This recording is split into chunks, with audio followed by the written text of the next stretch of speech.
ਮੁੱਖ ਮੰਤਰੀ ਭਗਵੰਤ ਮਾਨ ਨੇ ਨਿਰਣਾਕਾਰੀ ਲਿਆ ਕਿ ਜਿੰਨਾ ਵੀ ਕਰਪਸ਼ਨ ਕੀਤੀ ਉਹ ਬਰੀ ਨਹੀਂ ਕੀਤੇ ਜਾਣਗੇ, ਉਹ ਛੱਡੇ ਨਹੀਂ ਜਾਣਗੇ। ਉਹਨਾਂ ਨੇ ਤੇ ਆਪ ਟਿੱਪਣੀ ਕੀਤੀ ਆ ਕਿ ਚਾਹੇ ਉਹਨਾਂ ਦਾ ਸਕਾ ਸੰਬੰਧੀ ਹੀ ਕਿਉਂ ਨਾ ਹੋਵੇ, ਕਿਸੇ ਨੂੰ ਵੀ ਉਹ ਛੱਡਿਆ ਨਹੀਂ ਜਾਊਗਾ। ਤੇ ਇਸ ਮਸਲੇ ਦੇ ਵਿੱਚ ਇੱਕ ਹੋਰ ਖਬਰ ਸਾਹਮਣੇ ਆਈ ਆ ਕਿ ਪੰਜਾਬ ਵਿਜੀਲੈਂਸ ਬਿਊਰੋ ਨੇ ਉਹ ਫਾਈਲ ਵੀ ਖੋਲ੍ਹ ਦਿੱਤੀ ਆ ਜਿਹੜੀ ਕਾਂਗਰਸ ਪਾਰਟੀ ਦੀ ਸਰਕਾਰ ਵੇਲੇ ਬਠਿੰਡਾ ਰਿਫਾਈਨਰੀ ਨੂੰ ਲੈ ਕੇ ਗੁੰਡਾ ਟੈਕਸ ਵਸੂਲਣ ਦੀਆਂ ਗੱਲਾਂ ਹੁੰਦੀਆਂ ਸੀ, ਇਲਜ਼ਾਮ ਲੱਗਦੇ ਰਹੇ ਸੀ। ਉਹ ਜਿਹੜੀ ਫਾਈਲ ਆ ਉਹ ਵੀ ਵਿਜੀਲੈਂਸ ਨੇ ਖੋਲ੍ਹ ਦਿੱਤੀ ਆ। ਮੁੱਖ ਮੰਤਰੀ ਭਗਵੰਤ ਮਾਨ ਨੇ ਵਿਜੀਲੈਂਸ ਬਿਊਰੋ ਨੂੰ ਕਹਿ ਦਿੱਤਾ ਹੈਗਾ ਕਿ ਇਸ ਮਸਲੇ ਦੀ ਵੀ ਕੋਖ ਕਰਕੇ ਪੜਤਾਲ ਕਰਕੇ ਜਿਹੜੇ ਵੀ ਕਸੂਰਵਾਰ ਲੋਕ ਆ ਉਹਨਾਂ ਨੂੰ ਗ੍ਰਿਫਤਾਰ ਕੀਤਾ ਜਾਵੇ, ਕਿਉਂਕਿ ਬਠਿੰਡਾ ਰਿਫਾਈਨਰੀ ਦੀਆਂ ਵਾਰ-ਵਾਰ ਖਬਰਾਂ ਆ ਰਹੀਆਂ ਸੀ, ਰੌਲੇ ਪੈਂਦੇ ਰਹੇ ਨੇ ਕਿ ਕਿਵੇਂ ਉੱਥੇ ਗੁੰਡਾ ਟੈਕਸ ਵਸੂਲਿਆ ਜਾਂਦਾ। ਤਾਂ ਇਸ ਮਸਲੇ 'ਚ ਪੰਜਾਬ ਵਿਜੀਲੈਂਸ ਬਿਊਰੋ ਨੇ ਫਾਈਲ ਖੋਲ੍ਹ ਦਿੱਤੀ ਆ, ਜਿਸ ਕਰਕੇ ਕਾਂਗਰਸ ਪਾਰਟੀ ਦੀ ਸਰਕਾਰ ਵੇਲੇ ਜਿਹੜੇ ਉੱਥੇ ਲੋਕ ਕਿਸੇ ਵੀ ਪਾਰਟੀ ਦੇ ਲੋਕ ਸਨ ਉਹਨਾਂ ਦੇ ਹੁਣ ਮੁਸੀਬਤਾਂ ਵੱਧ ਗਈਆਂ ਨੇ। ਉਹ ਹੁਣ ਪੁਲਿਸ ਦੇ ਵਿਜੀਲੈਂਸ ਬਿਊਰੋ ਦੇ ਅੜਿੱਕੇ ਆ ਸਕਦੇ ਨੇ, ਕਿਉਂਕਿ ਸਰਕਾਰ ਨੇ ਪ੍ਰਵਾਨਗੀ ਦੇ ਦਿੱਤੀ ਆ। ਇਸ ਮਸਲੇ 'ਚ ਕਈ ਕਾਂਗਰਸੀਆਂ ਦੀ ਜਿਹੜੀ ਭੂਮਿਕਾ ਉਹ ਵੀ ਸ਼ੱਕੀ ਆ, ਤੇ ਕਈ ਕਾਂਗਰਸੀਆਂ ਦੇ ਨਾਲ ਹੋਰ ਪਾਰਟੀਆਂ ਦੇ ਜਿਹੜੇ ਲੋਕ ਸੀ ਉਹਨਾਂ ਦੀ ਵੀ ਕਿਸਮਤ ਹੁਣ ਸਾਥ ਦੇਣ ਵਾਲੀ ਨਹੀਂ ਆ। ਉਹ ਵੀ ਵਿਜੀਲੈਂਸ ਬਿਊਰੋ ਦੇ ਅੜਿੱਕੇ ਆ ਸਕਦੇ ਨੇ, ਖਾਸ ਕਰਕੇ ਜਿਹੜਾ ਟਰਾਂਸਪੋਰਟ ਕੰਪਨੀਆਂ ਤੇ ਮਿਕਸਰ ਪਲਾਂਟਾਂ ਦੇ ਜਿਹੜੇ ਮਸਲੇ ਨੇ ਉਹ ਜਿਹੜਾ ਰਿਕਾਰਡ ਆ ਉਹ ਵਿਜੀਲੈਂਸ ਨੇ ਤਲਬ ਕਰ ਲਿਆ ਕਿ ਟਰਾਂਸਪੋਰਟ ਕੰਪਨੀਆਂ ਕਿੰਨੇ ਬਣਾਈਆਂ, ਮਿਕਸਰ ਪਲਾਂਟਾਂ ਦਾ ਕੀ ਮਸਲਾ ਹੈ, ਕਿਹਦੀ ਹਿੱਸਾ ਪੱਤੀ ਸੀ, ਕਿੰਨਾਂ ਨੇ ਆਪਣੇ ਨਵੀਆਂ ਕੰਪਨੀਆਂ ਬਣਾ ਕੇ ਉਹ ਸਾਰਾ ਜਿਹੜਾ ਗੁੰਡਾ ਟੈਕਸ ਵਸੂਲਿਆ ਜਾ ਰਿਹਾ। ਇਸ ਮਸਲੇ ਦੇ ਵਿੱਚ ਹੁਣ ਜਾਂਚ ਸ਼ੁਰੂ ਹੋ ਚੁੱਕੀ ਆ।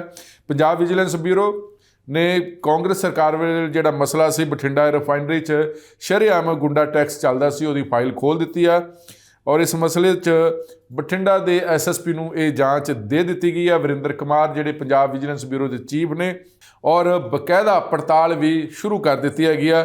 ਔਰ ਇਸ ਮਸਲੇ 'ਚ ਕਈ ਸਿਆਸੀ ਆਗੂਆਂ 'ਤੇ ਵੀ ਗਾਜ ਡਿੱਗ ਸਕਦੀ ਆ। ਹੋ ਸਕਦਾ ਹੈ ਕਿ ਸਿਰਫ ਕਾਂਗਰਸ ਪਾਰਟੀ ਦੇ ਹੀ ਲੋਕ ਨਾ ਹੋਣ, ਹੋ ਸਕਦਾ ਹੈ ਕਿ ਉਦੋਂ ਰੌਲਾ ਪੈਂਦਾ ਸੀ ਕਿ ਕੁਝ ਆਮ ਆਦਮੀ ਪਾਰਟੀ ਦੇ ਵੀ ਲੋਕ ਨੇ, ਉਹਨਾਂ 'ਤੇ ਵੀ ਇਹ ਗੱਠਜੋੜ ਸੀ ਇਸ ਗੁੰਡਾ ਟੈਕਸ ਨੂੰ ਲੈ ਕੇ, ਉਹ ਵੀ ਚਿਹਰੇ ਬੇਨਕਾਬ ਹੋ ਸਕਦੇ ਨੇ। ਔਰ ਕਿਉਂਕਿ ਬਠਿੰਡਾ ਰਿਫਾਈਨਰੀ ਵਾਲਿਆਂ ਨੇ ਬਹੁਤ ਸਾਰਾ ਰੌਲਾ ਪਾਉਂਦੇ ਰਹੇ ਨੇ, ਲੇਕਿਨ ਸੁਣਵਾਈ ਨਹੀਂ ਹੋਈ। ਔਰ ਤੁਹਾਨੂੰ ਯਾਦ ਹੋਏਗਾ ਕਿ ਫਰਵਰੀ 2018 ਵਿੱਚ ਬਠਿੰਡਾ ਰਿਫਾਈਨਰੀ 'ਚ ਨਵੇਂ ਬਣ ਰਹੇ ਪੈਟਰੋਕੈਮੀਕਲ ਯੂਨਿਟ ਦੀ ਉਸਾਰੀ ਲਈ ਜੋ ਰੇਤਾ ਬਜਰੀ ਆਦਿ ਦੀ ਢੋਆ ਢੁਆਈ ਹੋ ਰਹੀ ਸੀ, ਉਸ ਵਿੱਚ ਟਰਾਂਸਪੋਰਟਰਾਂ ਤੇ ਹੋਰ ਕਾਰੋਬਾਰੀ ਲੋਕਾਂ ਤੋਂ ਜਿਹੜੇ ਸਿਆਸੀ ਲੀਡਰ ਨੇ ਉਹਨਾਂ ਨੇ ਉਹ ਗੁੰਡਾ ਟੈਕਸ ਵਸੂਲਦੇ ਰਹੇ ਨੇ, ਜਿਸ ਕਰਕੇ ਰਿਫਾਈਨਰੀ ਵਾਲਿਆਂ ਨੇ ਵੀ ਸਰਕਾਰ ਨੂੰ ਸਾਹਮਣੇ ਆਪਣਾ ਦੁੱਖ ਸੁਣਾਇਆ ਸੀ, ਲੇਕਿਨ ਉਸ ਸਮੇਂ ਕੋਈ ਸੁਣਵਾਈ ਨਹੀਂ ਹੋਈ। ਲੇਕਿਨ ਹੁਣ ਫਿਲਹਾਲ ਭਗਵੰਤ ਮਾਨ ਨੇ ਉਹ ਜਿਹੜੀਆਂ ਫਾਈਲਾਂ ਖੋਲ੍ਹਣ ਵਾਸਤੇ ਵਿਜੀਲੈਂਸ ਬਿਊਰੋ ਨੂੰ ਪ੍ਰਵਾਨਗੀ ਦੇ ਦਿੱਤੀ ਆ। ਔਰ ਇਹ ਵੀ ਆ ਕਿ ਬਹੁਤ ਸਾਰੇ ਜਦੋਂ ਅੱਕੇ ਹੋਏ ਜਿਹੜੇ ਕਾਰੋਬਾਰੀ ਅਤੇ ਟਰਾਂਸਪੋਰਟ ਕੰਪਨੀਆਂ ਨੇ ਉਹ ਸਾਰੀ ਸਮੱਗਰੀ ਦੀ ਜਿਹੜੀ ਸਪਲਾਈ ਸੀ ਉਹ 25 ਜਨਵਰੀ 2018 ਨੂੰ ਠੱਪ ਕਰ ਦਿੱਤੀ ਸੀ, ਜਿਸ ਕਰਕੇ ਰਿਫਾਈਨਰੀ ਤੋਂ ਉਤਪਾਦਨ ਜਿਹੜਾ ਉਹ ਠੱਪ ਹੋਣ ਦੇ ਹਾਲਤ ਵਿੱਚ ਬਣ ਗਏ ਸੀ। ਲੇਕਿਨ ਉਸ ਸਮੇਂ ਨਹੀਂ ਸੁਣਵਾਈ ਹੋਈ, ਲੇਕਿਨ ਹੁਣ ਮਸਲਾ ਦੁਬਾਰਾ ਉਹਦੀ ਘੋਖ ਹੋਣੀ ਸ਼ੁਰੂ ਹੋ ਚੁੱਕੀ ਆ।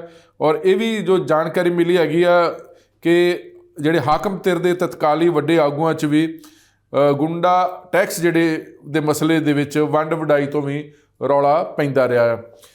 ਪੰਜਾਬੀ ਟ੍ਰਿਬਿਊਨ ਦੀ ਖਬਰ ਦਾ ਜ਼ਿਕਰ ਕਰ ਰਿਹਾ, ਇਹ ਖਬਰ ਵਿਸ਼ੇਸ਼ ਤੌਰ 'ਤੇ ਉਹਨਾਂ ਦੇ ਖੋਜੀ ਪੱਤਰਕਾਰ ਚਰਨਜੀਤ ਭੁੱਲਰ ਹੋਣਾ ਵੱਲੋਂ ਪ੍ਰਕਾਸ਼ਿਤ ਕੀਤੀ ਗਈ ਹੈ। ਉਹਦੇ 'ਚ ਕਿਹਾ ਗਿਆ ਕਿ ਜਿਹੜੇ ਹਾਕਮ ਦੇ ਜਿਹੜੇ ਤਤਕਾਲੀ ਵੱਡੇ ਆਗੂਆਂ 'ਚ ਜਿਹੜਾ ਗੁੰਡਾ ਟੈਕਸ ਦੀ ਜਿਹੜੀ ਵੰਡ ਵਡਾਈ ਤੋਂ ਰੌਲਾ ਪੈਂਦਾ ਰਿਹਾ, ਔਰ ਇੱਕ ਦੂਜੇ ਉੱਪਰ ਉਹ ਸਿਆਸੀ ਚਿੱਕੜ ਵੀ ਸੁੱਟਦੇ ਰਹੇ। ਔਰ ਟਰਾਂਸਪੋਰਟ ਇਸ ਗੱਲ ਤੋਂ ਤੰਗ ਸਨ ਕਿ ਉਹਨਾਂ ਤੋਂ ਜਬਰੀ ਗੁੰਡਾ ਟੈਕਸ ਵਸੂਲਿਆ ਜਾ ਰਿਹਾ ਸੀ, ਉਹਦੇ ਵਾਸਤੇ ਉਹਨਾਂ ਨੇ ਉਦੋਂ ਸਰਕਾਰਾਂ ਨੂੰ ਲਿਖਦੇ ਰਹੇ, ਲੇਕਿਨ ਗੱਲ ਨਹੀਂ ਬਣੀ।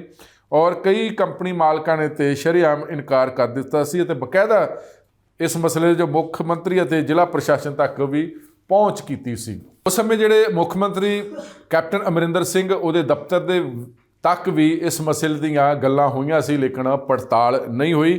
ਲੇਕਿਨ ਉਸ ਤੋਂ ਬਾਅਦ ਮੁੱਖ ਮੰਤਰੀ ਜਿਹੜੇ ਭਗਵੰਤ ਮਾਨ ਜਦੋਂ ਉਸ ਸਮੇਂ ਆਮ ਆਦਮੀ ਪਾਰਟੀ ਦੇ ਨੇਤਾ ਸੀ, ਉਹਨਾਂ ਨੇ ਰੌਲਾ ਵੀ ਪਾਇਆ ਸੀ, ਸਰਕਾਰ ਨੂੰ ਘੇਰਨ ਦੇ ਵੀ ਯਤਨ ਕੀਤੇ ਗਏ, ਤੇ ਫਿਰ ਆਮ ਆਦਮੀ ਪਾਰਟੀ ਦੀ ਸਰਕਾਰ ਬਣ ਗਈ, ਮੁੱਖ ਮੰਤਰੀ ਭਗਵੰਤ ਮਾਨ ਸਾਹਿਬ ਬਣ ਗਏ। ਤੇ ਉਹਨਾਂ ਨੇ ਹੁਣ ਗੁੰਡਾ ਟੈਕਸ ਦੀ ਵਸੂਲੀ ਵਾਲੇ ਜਿਹੜੇ ਸਿਆਸੀ ਲੀਡਰ ਨੇ, ਚਾਹੇ ਉਹ ਕਿਸੇ ਵੀ ਪਾਰਟੀ ਦੇ ਹੋਣ, ਉਹਨਾਂ ਦੀ ਪੜਤਾਲ ਕਰਨ ਵਾਸਤੇ ਪੰਜਾਬ ਵਿਜੀਲੈਂਸ ਬਿਊਰੋ ਨੂੰ ਹਰੀ ਝੰਡੀ ਦੇ ਦਿੱਤੀ ਆ। ਔਰ इस मसले 'ਚ लगदा कि हुण मसला हल होएगा और जिहड़े गुंडा टैक्स वसूलदे रहे ने उन्हां दे चेहरे भी जल्दी जग जाहिर हो जाणगे, बेनकाब हो जाणगे। बहुत सारे इस लपेट दे विच आ सकदे ने क्योंकि विजिलेंस ने कई ट्रांसपोर्टर कंपनियां ते मिक्सर प्लांटां ਦੇ ਪ੍ਰਬੰਧਕਾਂ ਨੂੰ ਵੀ ਤਲਬ ਕਰ ਲਿਆ ਗਿਆ ਔਰ ਇਹ ਵੀ ਦੱਸਦੇ ਨੇ ਕਿ ਕਈ ਕੰਪਨੀਆਂ ਨੂੰ ਚਲਾਉਣ ਵਾਲੇ ਸਿਆਸੀ ਆਗੂ ਜਾਂ ਉਹਨਾਂ ਦੇ ਰਿਸ਼ਤੇਦਾਰ ਹੀ ਸਨ ਜੋ ਗੁੰਡਾ ਟੈਕਸ ਤੋਂ ਇਨਕਾਰ ਨਹੀਂ ਕਰ ਰਹੇ ਸੀ। ਔਰ ਵਿਜੀਲੈਂਸ ਨੇ ਜਿਸ ਸਿਆਸੀ ਆਗੂ ਦੀ ਆਮਦਨ ਦੇ ਸਰੋਤਾਂ ਤੋਂ ਵੱਧ ਜਾਇਦਾਦ ਮਾਮਲੇ ਦੀ ਜਿਹੜੀ ਪੜਤਾਲ ਪਹਿਲਾਂ ਹੀ ਸ਼ੁਰੂ ਕੀਤੀ ਹੋਈ ਹੈ ਉਸ ਦੀ ਵੀ ਜਿਹੜੀ ਗੁੰਡਾ ਟੈਕਸ ਵਸੂਲਣ ਦੇ ਵਿੱਚ ਜਿਹੜੀ ਭੂਮਿਕਾ ਉਹ ਵੀ ਨਜ਼ਰਅੰਦਾਜ਼ ਨਹੀਂ ਕੀਤੀ ਜਾ ਸਕਦੀ। ਔਰ ਇਹ ਕਿਉਂਕਿ ਇਹ ਜਿਹੜੀ ਬਠਿੰਡਾ ਰਿਫਾਈਨਰੀ ਆ ਇਹ ਖਾਸ ਕਰਕੇ ਬਠਿੰਡਾ ਜ਼ਿਲ੍ਹੇ ਦਾ ਜਿਹੜਾ ਵਿਧਾਨ ਸਭਾ ਹਲਕਾ ਉਹ ਤਲਵੰਡੀ ਸਾਬੋ ਦੇ ਵਿੱਚ ਪੈਂਦਾ ਹੈਗਾ। ਇਸ ਮਸਲੇ 'ਚ ਤਲਵੰਡੀ ਸਾਬੋ ਦੇ ਜਿੰਨੇ ਵੀ ਲੀਡਰ ਹੋ ਸਕਦੇ ਕਿਸੇ ਵੀ ਪਾਰਟੀ ਦੇ ਹੋਣ ਉਹ ਸ਼ੱਕ ਦੇ ਦਾਇਰੇ ਵਿੱਚ ਆ ਚੁੱਕੇ ਹੈਗੇ ਨੇ। ਔਰ ਇਹ ਵੀ ਉਦੋਂ ਮਸਲਾ ਉੱਠਿਆ ਸੀ ਕਿ ਕੰਪਨੀ ਦੇ ਪ੍ਰਬੰਧਕਾਂ ਨੇ ਗੁੰਡਾ ਟੈਕਸ ਦੇ ਜਿਹੜੇ ਵਸੂਲਣ ਦੇ ਜਿਹੜੇ ਸਾਰੇ ਭੇਦ ਖੋਲ੍ਹ ਦਿੱਤੇ ਗਏ ਸੀ ਜਿਸ ਕਰਕੇ ਹੁਣ ਮਸਲਾ ਹੁਣ ਸਰਕਾਰ ਤੱਕ ਪਹੁੰਚ ਗਿਆ ਹੈਗਾ। ਹਾਲਾਂਕਿ ਪਹਿਲਾਂ ਵੀ ਫਾਈਲਾਂ ਵਿੱਚ ਸ਼ਿਕਾਇਤਾਂ ਦੇ ਰੂਪ ਵਿੱਚ ਆਉਂਦਾ ਰਿਹਾ ਲੇਕਿਨ ਉਸ 'ਤੇ ਕੋਈ ਜਾਂਚ ਨਹੀਂ ਹੋਈ। ਲੇਕਿਨ ਹੁਣ ਇਹ ਜਿਹੜੀ ਜਾਂਚ ਆ ਕਿ ਜਿਹੜਾ ਬਠਿੰਡਾ ਰਿਫਾਈਨਰੀ ਆ ਵਿਜੀਲੈਂਸ ਨੇ ਉਹ ਜਿਹੜਾ ਗੁੰਡਾ ਟੈਕਸ ਵਸੂਲਿਆ ਜਾ ਰਿਹਾ ਸੀ ਉਸ ਮਸਲੇ ਦੇ ਵਿੱਚ ਫਾਈਲ ਖੋਲ੍ਹ ਦਿੱਤੀ ਆ। ਲੱਗਦਾ ਕਿ ਆਉਣ ਵਾਲੇ ਸਮੇਂ 'ਚ ਬਹੁਤ ਸਾਰੇ ਪਟਾਕੇ ਪੈਣਗੇ। ਜਿਹੜੇ ਸਿਆਸੀ ਲੀਡਰ ਗੁੰਡਾ ਟੈਕਸ ਵਸੂਲਦੇ ਰਹੇ ਨੇ ਉਹਨਾਂ ਦੇ ਚਿਹਰੇ ਬੇਨਕਾਬ ਹੋਣਗੇ ਕਿਉਂਕਿ ਜਿਹੜਾ ਭ੍ਰਿਸ਼ਟਾਚਾਰ ਨੂੰ ਲੈ ਕੇ ਭਗਵੰਤ ਮਾਨ ਮੁੱਖ ਮੰਤਰੀ ਪੰਜਾਬ ਵਾਰ-ਵਾਰ ਕਹਿ ਰਹੇ ਨੇ ਕਿ ਇਸ ਮਸਲੇ ਦੇ ਵਿੱਚ ਜ਼ੀਰੋ ਟੋਲਰੈਂਸ ਆ, ਕਿਸੇ ਨੂੰ ਵੀ ਬਰਦਾਸ਼ਤ ਨਹੀਂ ਕੀਤਾ ਜਾਊਗਾ, ਕਿਸੇ ਨੂੰ ਵੀ ਛੱਡਿਆ ਨਹੀਂ ਜਾਊਗਾ, ਚਾਹੇ ਉਹ ਕੋਈ ਮੰਤਰੀ ਆ ਚਾਹੇ ਉਹ ਸੰਤਰੀ ਆ। ਇੱਥੋਂ ਤੱਕ ਕਿ ਅਗਰ ਉਹਨਾਂ ਦਾ ਕੋਈ ਸਾਕ ਸੰਬੰਧੀ ਰਿਸ਼ਤੇਦਾਰ ਸੱਜਣ ਸਨੇਹੀ ਵੀ ਹੋਇਆ ਉਹਨੂੰ ਵੀ ਬਖਸ਼ਿਆ ਨਹੀਂ ਜਾਊਗਾ ਕਿਉਂਕਿ ਪੰਜਾਬ ਨੂੰ ਜਿਨ੍ਹਾਂ ਲੋਕਾਂ ਨੇ ਲੁੱਟਿਆ, ਜਿਨ੍ਹਾਂ ਨੇ ਰੰਗਲੇ ਪੰਜਾਬ ਨੂੰ ਕੰਗਲਾ ਬਣਾਤਾ ਉਹ ਤੇ ਉਮੀਦ ਨਹੀਂ ਕਰ ਸਕਦੇ ਕਿ ਉਹਨਾਂ ਨੂੰ ਛੱਡਿਆ ਜਾਵੇ। ਇਸ ਮਸਲੇ 'ਚ ਉਹਨਾਂ ਨੇ ਸਾਫ਼ ਸ਼ਬਦਾਂ ਦੇ ਵਿੱਚ ਜਿਹੜੀ ਆਪਣੀ ਨੀਤੀ ਆ ਉਹ ਸਪਸ਼ਟ ਕਰ ਦਿੱਤੀ ਹੈ। ਜੇ ਸਰਕਾਰ ਦੀ ਨੀਤੀ ਵੀ ਸਾਫ਼ ਆ, ਨੀਅਤ ਵੀ ਸਾਫ਼ ਆ ਤੇ ਉਮੀਦ ਕੀਤੀ ਜਾਣੀ ਬਣਦੀ ਹੈਗੀ ਹੈ ਕਿ ਜਿਨ੍ਹਾਂ ਨੇ ਪੰਜਾਬ ਨੂੰ ਲੁੱਟਿਆ ਉਹਨਾਂ ਵਾਸਤੇ ਤੇ ਫਿਰ ਕਾਨੂੰਨ ਇੱਕੋ ਇਸ਼ਾਰਾ ਕਰਦਾ ਹੈਗਾ ਕਿ ਉਹ ਪੁਲਿਸ ਦੇ ਹੱਥਾਂ ਵਿੱਚ ਹੋਣ ਤੇ ਜੇਲ੍ਹ ਦੀਆਂ ਸਲਾਖਾਂ ਪਿੱਛੇ ਹੋਣ। ਦੇਖਦੇ ਹਾਂ ਕਿ ਕਿਹੜੇ ਚਿਹਰਿਆਂ ਦੇ ਜਿਨ੍ਹਾਂ ਨੇ ਗੁੰਡਾ ਟੈਕਸ ਵਸੂਲਿਆ ਹੈਗਾ ਉਹ ਕਿਹੜੇ ਚਿਹਰੇ ਨੇ ਜਿਹੜੇ ਜਲਦ ਬੇਨਕਾਬ ਹੋਣਗੇ। ਫਿਲਹਾਲ ਤੁਸੀਂ ਦੇਖਦੇ ਰਹੋ ABC ਪੰਜਾਬ। ਤੁਹਾਡਾ ਬਹੁਤ ਬਹੁਤ ਸ਼ੁਕਰੀਆ।